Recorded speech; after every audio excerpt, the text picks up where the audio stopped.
Welcome.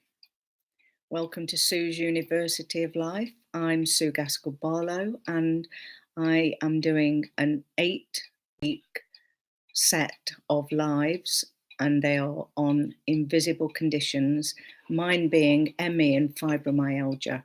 And the journaling that I did whilst I was undergoing this course, the course was once every 4 weeks and it was for 2 hours. And if any of us were tired, we could lie on a mattress, we could be on bean bags, we could close our eyes because of the understanding that people had of this this condition that has been only recently diagnosed as something that really isn't in our head, that isn't something that we're trying to attract attention for. It is a genuine condition, a feeling of fatigue and the muscles that ache, and sometimes to the touch, it's almost unbearable. And when I look at how far I've come from how it was when people used to think it was in our head and just say we were attention seeking, and the doctors and all the tests said there was nothing wrong with us, I certainly felt that I was going mad and I was so disheartened. Debilitating as it was, I still tried to do so many things, a very high achiever. And in order to feel good, I had to achieve lots of things. And those were all of the reasons that kept me sick. And so it's been incredibly helpful as I realize and recognize that now more than ever, I have to look after me and not put other people's needs in front of my own. And I don't need approval. We might want it. And if people don't like me, then it's okay. All of those things were the root causes of the way I lived my life and ended up with this condition. And I'm so much healthier now. That's why I wanted to share with anyone who has the condition, doesn't know about this condition, doesn't have the access to the workshops that I did. We've actually now got a website. I did a video for this group, and the website is for any of you to just go and find it easy. It's ME Chronic Illnesses, and you will benefit enormously. So this is week 4 of the journal, the fourth week of fourth visit to my group. Workshop 4 was very difficult today. Before I even started, because I was reluctant to go, although I knew there was no way that I wouldn't go.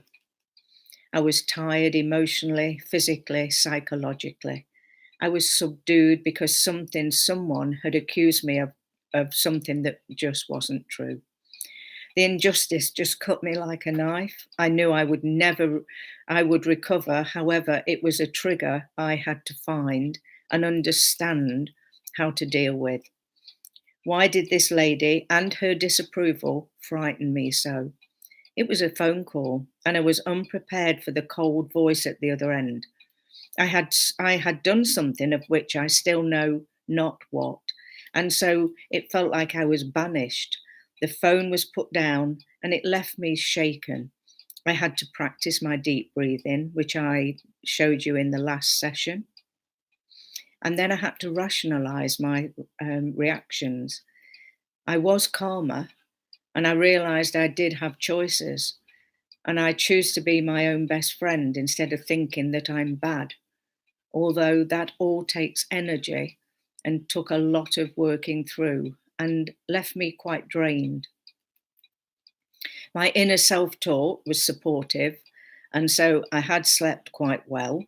I took the story of what happened to the group, and in our brief sharing of how we were, I was able to say how vulnerable I felt and how tired. The support was wonderful. I felt cared about, valued. I thanked everyone. The session was, as ever, very helpful, with Tina talking about stress, which was incredibly appropriate for me, and how to manage it, and given reasons why we react as we do. So more new skills, and so easy to implement, were given in the form of handouts again. Then Kira shared some of her journey of ME with us, and it was inspirational. So many familiar things, and also reminding us all that no two people are alike in their story. And that's true of every one of us in life because we've had different experiences, we've thought differently, and we've received it differently. And we ended up the session doing an activity in couples, which was enlightening because you were able to be yourself, knowing that the other person was also learning. So you learn from each other, you meet each other where you are. I left that group knowing that the trigger, the root cause for my reaction to the phone call of accusation and disapproval was because I'd experienced it many times. And this was an old reaction that I could now change and spot straight away from the future. It was, in fact, the way I'd been taught, humiliated at school, and been so put down and so hurt and felt so confused that I was like a startled rabbit in the headlights, and I didn't know how to deal with it. So I then did some inner child work, which I now teach, and was able to reprogram, reframe how that happened back then, and to remind myself I'm not a child, that I don't need people's approval, and that if people are unkind, then it's my choice how I respond to it. So huge growth, huge learning.